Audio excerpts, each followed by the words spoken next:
It began like any homecoming should.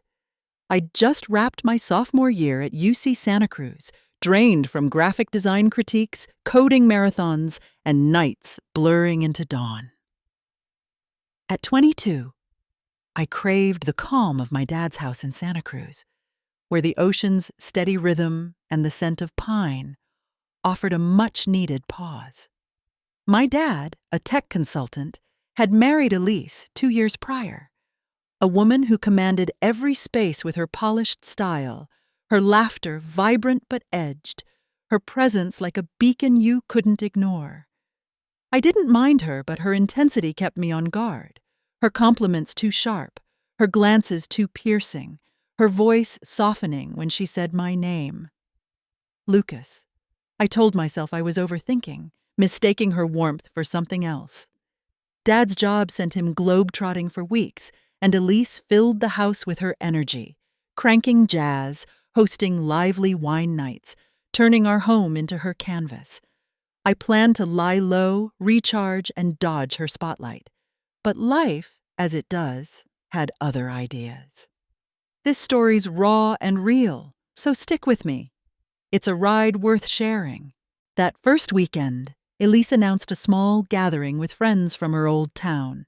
"Just a few gals," she said, her tone light but firm, like she was setting a boundary. "Grab some pizza, chill in your room if you want," she told me, her smile polite but clear. This wasn't my vibe. I had no interest in joining. Drunken chatter with strangers wasn't my thing. I figured I'd sketch, scroll my phone, or sleep through the noise, letting their laughter fade to static. Around 7:30, though, Elise knocked on my door, her citrusy perfume drifting in before her words. "Lucas, we're short on ice," she said, her voice warm but expectant. "Can you grab some from the garage?" I shrugged, not up for a debate, and trudged downstairs, my sneakers scuffing the hardwood, the house already buzzing with her friend's arrival. In the living room, they were sprawled out, wine glasses in hand, their laughter cutting through the jazz pulsing from a speaker. 3 women, Zoe, Ava, and Lila, lounged on the couch, each echoing Elise's sleek confidence, their outfits sharp, their voices alive. They barely noticed me, caught in a story that sparked cackles, glasses clinking. Elise introduced me anyway, her voice tinged with amusement.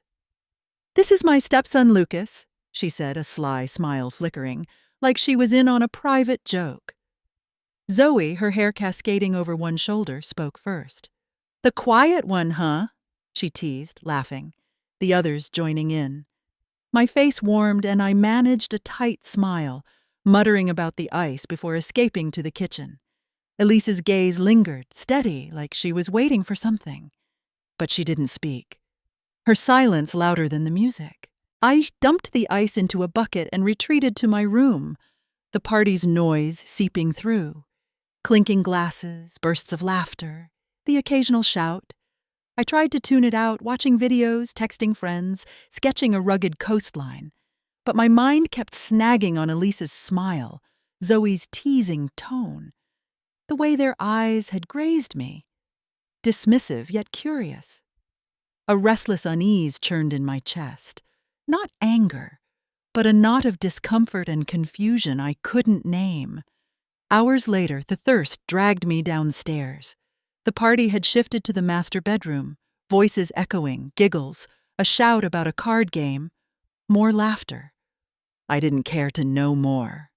Halfway down the stairs, I saw Ava leaning over the railing, her wine glass tilted, her smile sharp.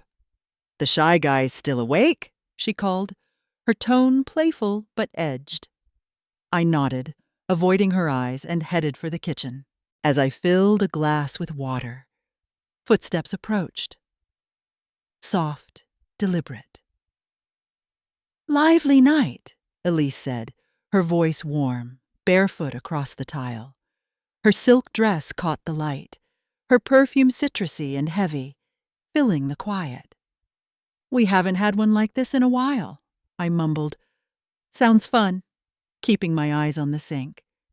She leaned against the counter, not too close, her arm near mine. "How's school going?" she asked, her tone casual but probing. I kept it short. "Fine. Busy." "Seeing anyone?" she pressed, her smile softening. I hesitated, my grip tightening on the glass. "Not really." Her gaze held steady, searching. "You've grown up, Lucas. Got your dad's jawline, but you're quieter, deeper." Her words carried weight, like she was testing the space between us. My stomach twisted, unease rising, not from attraction but from caution. I nodded, sipped my water, and stepped back. "Got some sketches to finish," I said, retreating to my room, her silence trailing me. In my room, lights off, I lay on my bed, the party's hum distant. Elise's words, quieter, deeper, echoed, her tone, her presence commanding attention. It wasn't nothing, but it wasn't clear either. She was my dad's wife, the woman I'd called Elise for 2 years, who shared curated posts, complained about weak coffee, and teased me like a kid. This discomfort shouldn't exist. I told myself to let it go, blame her whine and my exhaustion. But a part of me sensed a shift, a subtle change in how she saw me, in how I moved through her space. The next days were tense, a quiet simmer. I avoided Elise, sketching by the cliffs overlooking the Pacific or staying in my room, her heels clicking through the house, her voice drifting from calls, each sound making me brace. Not with fear, but with an anticipation I couldn't pin down. Guilt gnawed at me for noticing, for questioning her casual breakfast chatter, or teasing about my lack of summer plans. She acted normal, disarming, as if that night never happened. But I remembered her gaze, the weight of her words, and it lingered like a shadow, urging me to question my own instincts. 3 days later, she asked me to help move boxes in the garage, saying she was reorganizing before my dad got back. She wore shorts and a tank top, hair pulled back, no makeup yet still striking in her effortless way. As I stacked boxes, she watched, her smile amused, like she was studying me. "You've been quiet," she said, her tone light but pointed. I shrugged, muttering about being tired. She tilted her head, her eyes narrowing slightly. "You can talk to me, Lucas. I'm not some evil stepmom." I forced a laugh, wanting to say she was more layered than that, but stayed silent, focusing on the boxes, the task grounding me against the unease her presence stirred. That night, I was in the living room, half watching a documentary on ocean tides, when Elise walked in. A glass of wine in hand, she sat across from me, no music, no friends, the silence heavy with her presence. "Want a sip?" she offered, her voice casual. I shook my head. She smiled, leaning back. "You don't always have to be so serious, Lucas." She spoke of meeting my dad, how he was freer then, less consumed by work. I listened, sensing her words were less nostalgia and more a confession of restlessness. "Sometimes I wonder if I settled too early," she said, her voice soft, her eyes distant, not fixed on me. "If I missed something more." The words hung, not an invitation but a glimpse into her discontent, stirring unease in me. Not from any pull, but from the rawness of her admission. I nodded, unsure how to respond. She stood, pausing by the doorway, her expression unreadable. "You're easy to talk to, Lucas. Don't hide away." She left, my pulse quick, questions swirling, not of desire, but of clarity. Sleep eluded me that night, my mind replaying her words, her quiet vulnerability. Was she lonely? Was I misreading her openness as something more? The next day, Zoe stopped by, saying she'd left her scarf from the party. I was in the kitchen grabbing coffee when she walked in, her smile slow, teasing. "Still here, huh?" she said, her tone sharp. I nodded, saying I lived here. She laughed. "Right, the stepson." Her words oddly weighted, like she knew something I didn't. Elise joined us, thanking her, their chat brief but charged with an undercurrent I couldn't place. As Zoe left, she winked at me, saying, "Stay sharp, Lucas," her playfulness unsettling. Elise sighed, pouring herself wine.